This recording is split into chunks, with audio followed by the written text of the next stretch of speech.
1990. Eglin Air Force Base Incident. In the spring of 1990, Northwest Florida once again found itself at the center of one of the most intriguing UFO-related military encounters on record. Eglin Air Force Base, a sprawling installation known for weapons testing and advanced radar operations, became the site of an extraordinary radar and visual event that remains partially classified to this day, occurring only 3 years after the initial Gulf Breeze photographs taken by Ed Walters and amid ongoing sightings across the Panhandle. The April 1990 Eglin incident reinforced suspicions that something unusual and potentially technological was operating within the restricted airspace of the Gulf of Mexico. The story begins shortly after dusk on a mild April evening, when radar operators in one of Eglin's coastal monitoring facilities detected an unidentified target approaching from the southwest over the Gulf. The object was initially noted for its extreme speed and erratic movement, characteristics that did not correspond to any known aircraft or atmospheric phenomenon. The radar blip appeared to decelerate abruptly as it neared the base's outer airspace, hovering or pacing along the coastline in a way that suggested controlled and deliberate motion. Eglin's radar systems were, at the time, among the most advanced in the country, capable of tracking both civilian and military aircraft across vast regions of the Gulf. Operators familiar with radar ghosts and anomalous weather returns immediately ruled out equipment error. The return was strong, consistent, and carried a defined shape indicative of a solid object. Following standard procedure for unidentified intrusions, the watch commander ordered confirmation and cross-checks from secondary radar systems. Both confirmed the presence of the unknown. Within minutes, 2 F-15 Eagle interceptors were scrambled from Eglin's flight line to investigate. These jets, designed for rapid response and air superiority missions, were capable of intercepting intruders within minutes. Pilots were briefed on a fast-moving, low-altitude contact heading northeast along the coast. As they closed in, they reported visual contact with a bright, structured light at roughly 10,000 feet, hovering above the Gulf. Both pilots would later describe the object as brilliant, yet sharply defined, with a central body emitting white light and 2 smaller red or amber points visible along its sides. The formation appeared to be a single craft until, during their observation, the central light split into 2 separate sources. The pilots, maintaining a parallel course at a safe distance, watched as the lights ascended sharply in unison, executing what one described as an impossible vertical climb that exceeded the F-15s capabilities. Within seconds, the targets vanished from both visual sight and radar coverage. Back at the control center, operators tracked the event in real time. Recordings of radar data reportedly captured the object's unusual acceleration, showing it moving from near hover to extreme velocity before disappearing from the radar scope entirely. Communication logs between the pilots and base command described the incident as unexplained aerial motion, a phrase later cited in leaked summaries by retired personnel familiar with the case. Officially, Eglin Air Force Base never released a public statement. The event was quietly logged as an unidentified target, and any subsequent investigation was handled internally. For decades, the Air Force maintained silence regarding the details. Yet in the years that followed, several retired servicemen confirmed in interviews with UFO researchers and journalists that the incident did occur, describing it as one of the more baffling events of their careers. Their recollections, though limited by confidentiality agreements, consistently matched early reports from radar personnel and pilots. At the time, the event fed directly into the atmosphere of heightened interest surrounding the Gulf Breeze phenomenon. By 1990, sightings of unidentified craft along the Florida Panhandle had continued for nearly 3 years, and public belief in something extraordinary operating over the region was at most Gulf Breeze cases in one critical way. It involved military equipment, trained observers, and documented radar contact. To many, this provided an element of validation that civilian sightings alone could not offer. For ufologists, the Eglin Air Force Base incident represented the long-sought connection between public reports and official acknowledgement.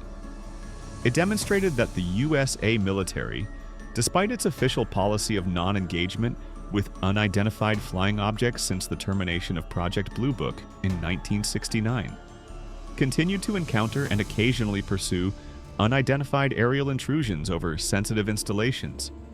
The timing, location, and nature of the 1990 encounter led many to speculate that it might be related to the ongoing Gulf Breeze sightings, suggesting that whatever intelligence or technology was responsible had expanded its area of operation. Local reaction to rumors of the event spread quickly. By early summer, whispers of something big at Eglin circulated among residents and military families stationed in the area. Though base officials refused to comment, several accounts from nearby communities reported hearing the F-15s scrambling that night, corroborating the timing of the event. Civilian observers along the coast also reported seeing bright lights over the Gulf around the same time, describing motions similar to those recorded by the radar team. The human impact of the 1990 Eglin incident extended beyond mere curiosity. For residents of the Panhandle, the ongoing pattern of sightings fostered both excitement and unease. On one hand, many took pride in living near what had become one of the most discussed UFO regions in the world. On the other, the apparent involvement of the military and the lack of any public explanation led to growing speculation that something secretive was occurring off Florida's shores. Some suspected that Eglin or nearby Hurlburt Field was engaged in testing exotic aircraft. Others believed that the Air Force's silence reflected the presence of something. Many took pride in living near what had become one of the most discussed UFO regions in the world. On the other, the apparent involvement of the military and the lack of any public explanation led to growing speculation that something secretive was occurring off Florida's shores.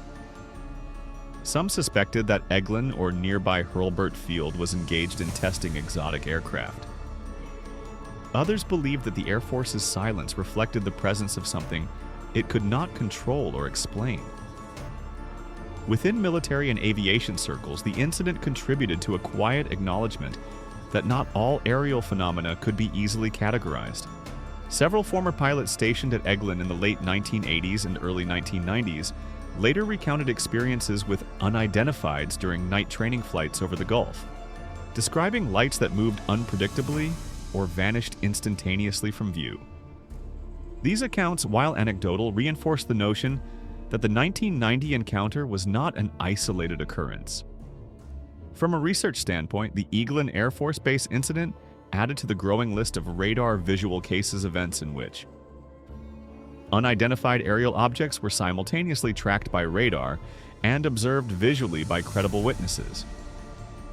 Such cases are considered especially significant because they involve objective, instrument-based evidence alongside human testimony. The combination makes hoaxes, misidentifications, or natural explanations far less likely. While skeptics have occasionally suggested that the Eglin object could have been a classified USA craft under test, this explanation faces obstacles. In 1990, the most advanced operational aircraft in the region, the F-117 Nighthawk stealth fighter, and the B-2 Spirit bomber were both highly secret, but did not possess the kind of performance or luminous characteristics described by the pilots. Moreover, both aircraft emitted distinct radar profiles that would have been immediately recognized by Eglin operators. The notion of an unknown test craft intruding into Eglin's radar coverage without coordination seems implausible given the base's strategic importance and strict flight corridors. The psychological dimension of the incident, though their names were never publicly confirmed, were said to have been deeply affected by the encounter. According to one retired serviceman familiar with the post-mission debriefing, the pilots were visibly shaken and frustrated that their sophisticated aircraft and tracking systems were unable to pursue or analyze the target.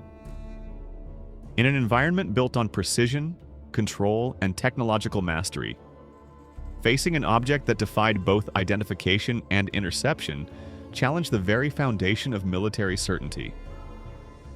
Publicly, however, the Air Force maintained silence. Requests for information under the Freedom of Information Act returned only vague references to unexplained radar returns. No mention of intercept missions appeared in the released logs, though researchers have long suspected that relevant portions remain classified.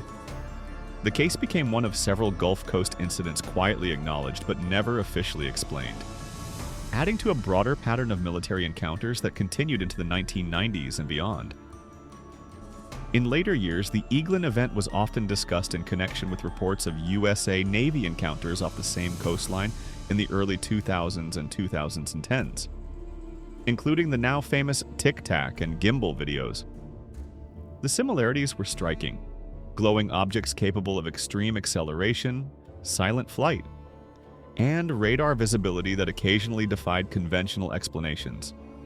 Some researchers have even proposed that the 1990 Eglin case represented an early manifestation of the same phenomena now officially categorized as UAP, unidentified aerial phenomena, by the Department of Defense.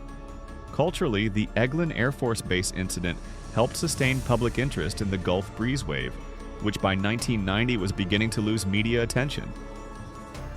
The suggestion that the Air Force itself had pursued a UFO added legitimacy to the accounts circulating in the region. It also reignited debate over government secrecy and public disclosure. Many Floridians believed that if the military could not explain what it was encountering, or worse, refused to admit it, then the public deserved transparency. The event also encouraged further academic study of radar visual UFO cases. Analysts and researchers revisited decades-old Air Force files, comparing them to the Eglin data to look for patterns in object behavior, flight characteristics, and regional geography. They discovered that Florida's Gulf Coast had been a recurring location for radar anomalies since at least the early 1960s, suggesting a long-term pattern of unexplained aerial activity over the Gulf of Mexico. As with many military UFO incidents, the legacy of the 1990 Eglin Air Force Base case lies as much in its unanswered questions as in its documented facts. It demonstrated that unidentified aerial intrusions into restricted airspace could and did occur, even in one of the most heavily monitored regions of the United States.